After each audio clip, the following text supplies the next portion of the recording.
আমার নবীর একজন গরীব মাসাকিন একদম দিন এনে দিন খায় এরকম একজন সাহাবী আমার নবীর কাছে আসলেন, ইয়া রাসূলুল্লাহ আমার মেয়েকে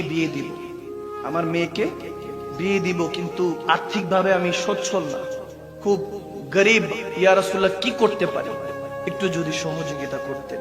এরকম এলাকার মধ্যে আছে কি না? অনেক মেয়েরা টাকা পয়সার জন্য বিয়ে দিতে পারছে না বাবা, এরকম আছে না? তাদেরকে সহযোগিতা দরকার আছে না? আল্লাহ কবুল করুক, আমিন বলে। তো যখন এরকম বললেন আল্লাহর হাবিব বললেন, ঠিক আছে সমস্যা নাই, ডোন্ট ওয়ারি, প্রবলেম নেই, আমি যেদিকে নবী মুস্তাফা আছি টেনশনের কোনো দরকার নেই। যাও অমুক রাস্তা দিয়ে যাও, কয়েকটা বাড়ি পার হলেও দেখবা একটা আলিশান ঘর আছে, ওই ঘরের মালিককে গিয়ে বলবা আমি নবী মুস্তাফা পাঠিয়েছি, যা টাকা চাইবা তাই দিয়ে দিবে। সুবহানাল্লাহ বলেন না? যখন ওই গরীব সাহাবী তিনি যখন এভাবে পাড়ি দিয়ে ওই বাসায় পৌঁছালেন, দেখতেছেন ওই ঘরের মালিক তার খাদেমকে বকা দিচ্ছে, শাসন করছে, বলতেছে এই কপির মধ্যে তুমি এত তেল ইউজ কেন করেছো চেরাগের মধ্যে? চেরাগ কপি চিনেন না?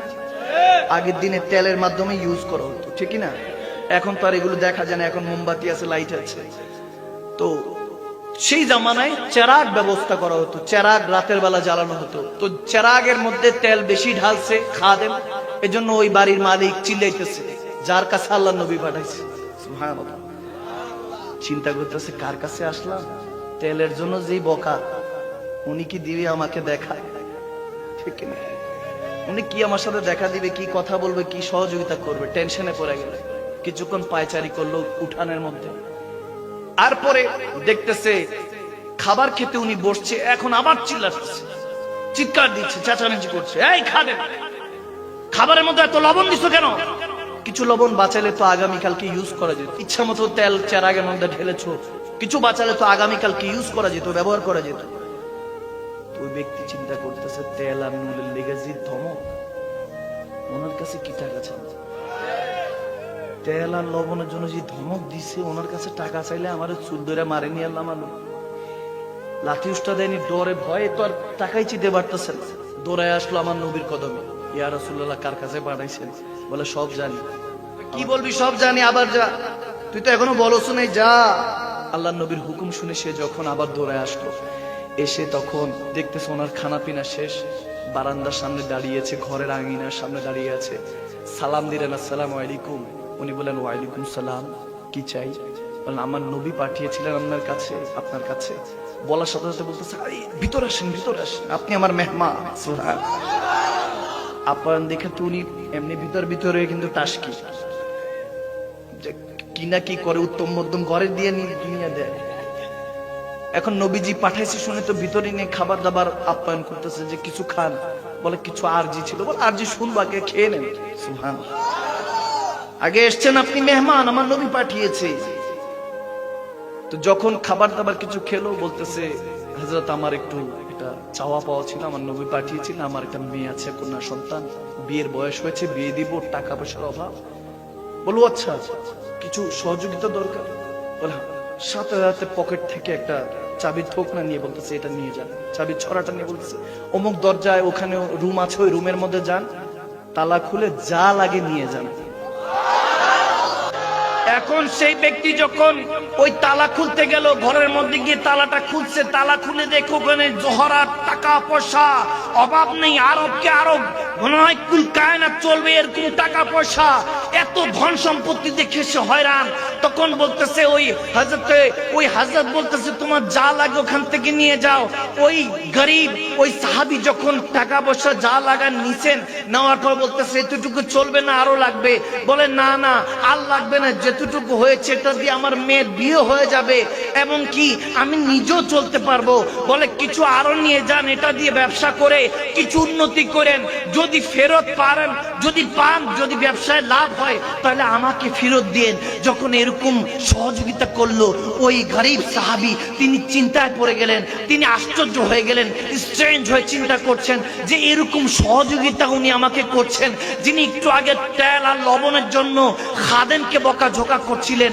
তখন যেতে যেতে বলতেছে হযরত আমার একটা প্রশ্ন ছিল, একটু আগেও তো আপনি আপনার খাদেমকে খাদেমকে লবণের জন্য, তেলের জন্য বোকাবাদ্য করছিলেন, এখন আপনি কেন আমাকে এত সহযোগিতা করছেন? তখন বলতেছে, আমাকে ওসমানে গনি বলা হয়, আমি নবীর তৃতীয় খলিফা, আমাকে গনি বলা হয়, আমি হলাম ধন সম্পত্তির মালিক। এতক্ষণ ধরে যখন বাঁচাচ্ছিলাম, ইন্নাল্লাযীনা ইউবাউনাকা ইন্নামা ইউবাউনাল্লাহ, আমি তো আল্লাহ আল্লাহ রাসূলের কুরবান হয়ে গিয়েছি। আমার ধন সম্পত্তি সবই তো আল্লাহর, সবই তো রাসূলুল্লাহ, সবই যখন রাসূলুল্লাহ, স্বয়ং রাসূল যখন আপনাকে আমার কাছে পাঠিয়েছেন, তখন আমি কেন এখানে কৃপণতা করব? তখন তো বাঁচাচ্ছিলাম আমার রাসূলটা বাঁচাচ্ছিলাম, যখন আমি তেল আর লবণকে বাঁচাচ্ছিলাম আমার আল্লাহটা বাঁচাচ্ছিলাম, যে আগামীকালকে থাকলে ওখানে ব্যবহার করা হবে, আমি তো আমার আল্লাহ রাসূলেরটা বাঁচাচ্ছিলাম। এখন যখন স্বয়ং রাসূল পাঠিয়েছে, এখন কেন বাঁচাবো? যা লাগে নিয়ে যাও। যখন এরকম বলছে, তখন হয়তোবা ওই সাহাবী এরকম মহব্বতে ইশকে হয়তোবা বলছিল, ये नाज ये अंदाज हमारे नहीं होते, अगर झोली में टुकड़े मुस्तफा तुम्हारे नहीं होते, मिलती हुजूर नाब के दर से भी इस मंगतों की हाँ गुजार नहीं होते। रब है युती, मुस्तफा है कासिम, रिज़्क उसका है, खिलाते ये है ठंडा ठंडा मीठा मीठा, पीते हम हैं और पिलाते ये है सुभान। তাহলে আমাদের যা আছে, জান মাল সব আল্লাহ আল্লাহ রাসূলের। যেহেতু আল্লাহ আল্লাহ রাসূলের, তাহলে এই দুনিয়াদারি জিনিস নিয়ে ঝগড়া করা যাবে, মনে থাকবেন ইনশাআল্লাহ। এরপরে যদি কেউ কিছু বলে মাফ করে দিবেন, ঠিক আছে? এই দুনিয়া ক্ষণস্থায়ী, এই দুনিয়া ক্ষণস্থায়ী। এখানে শিখতে এসেছি, থাকতে নয়। অবস্থা এখানে শিখতে এসেছি, থাকতে নয়। আপনি আপনার স্ত্রীকে বলুন, মা বাবাকে বলুন, এক রাত কবরে থাকবেন আপনার সাথে। এক রাত থাকবে, থাকবে। ওই অন্ধকার কবরে একা এসেছেন, একাই যেতে হবে। এসেছেন কিন্তু খালি গায়ে। আল্লাহ তাবারক ওয়া তাআলা কিন্তু যাওয়ার সময় আপনাকে খালি গায়ে পাঠাচ্ছে না, উলঙ্গ পাঠাচ্ছে না। তিনটা কাপড়ের ব্যবস্থা করেছে, সাদা কাপড়, কাফনের কাপড়। হয়তো আপনি নিজেও খরিদ করতে পারেননি, সেটা অন্য কেউ খরিদ করে দিবে। আওয়াজ দেন, কিসের অহংকার, কিসের অহংকার? কি নিয়ে যাবে? আপনি যখন ছোট ছিলেন, আপনার কানের মধ্যে আজানটা অন্য কেউ দিয়েছে। নবজাতক যখন নিউবর্ন বেবি দুনিয়াতে আসে, আজান দেয় কানের মধ্যে মুসলমানের আওলাদের, যে আজানের উত্তরও নেন নাই, যে আজানের নামাজও পড়েন নাই। আওয়াজ দেয়। বড় হয়েছেন, আর আপনার তো হাত ছিল, পা ছিল, চোখ ছিল, কান ছিল, সবই ছিল, জুবান ছিল, বলতে পারতেন না। ওয়া ওয়া করেছেন, তারপর মা খাবার দিয়েছে। না কান্না করলে মাটাও খাবার দেয়নি। আরে আপনি তো চোখ ছিল, দেখতে পারতেন না, হাত ছিল, ধরতে পারতেন না, পা ছিল, চলতে পারতেন না, হামাগুড়ি দিয়ে চলতেন। আপনার মাকে আপনার খাদিম হিসাবে আল্লাহ নিযুক্ত করেছিলেন। একটাবার অতীতে ফিরে যান বান্দা, আপনার অতীতটা ভুলে যাবেন না, পাস্টে ফিরে যান। আপনার নিজের দিকে চিন্তা করুন, অহংকার ধূলিসাৎ হয়ে যাবে। আপনার সবই ছিল, কিছুই করতে পারতেন না। মা বাবা আপনার খেয়াল রেখেছে, লালন পালন করেছে। আজকে যখন শক্তি সামর্থ্য হয়েছে, এখন আপনার কথায় লাখো মানুষ বসে যায়, তো কি হয়েছে? এখন যে মানুষগুলি ইজ্জত দিচ্ছে, এটা তো আপনাকে ইজ্জত দিচ্ছে অন্য কেউ।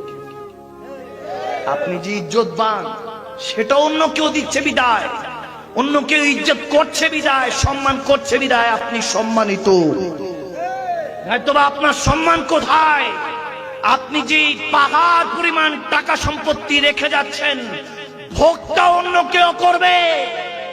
আপনি যখন মৃত্যুর সম্মুখীন হবেন, ওদিন আপনার সমস্ত কিছু জানা হয়ে যাবে বান্দা।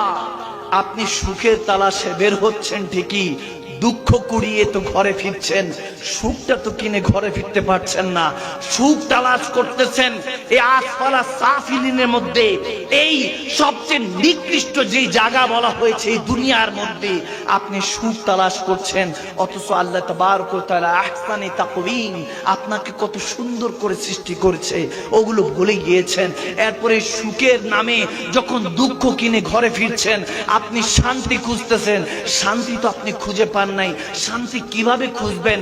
আল্লাহ তাবারক ওয়া তাআলা বলতেছে শান্তি হলো আমি রব্বে করিমের সিজদার মধ্যে, শান্তি হলো আমার নবীর প্রেমের ভিতরের মধ্যে। তুমি আমার নবীর প্রেমে পড়ো নাই, আমার সিজদা উপনতি হয় নাই, তুমি কিভাবে শান্তি খুঁজে পাবা?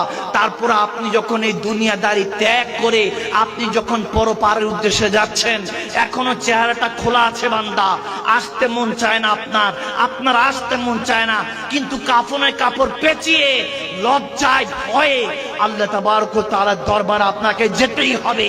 আপনি চান কিংবা না চান যেতেই হবে।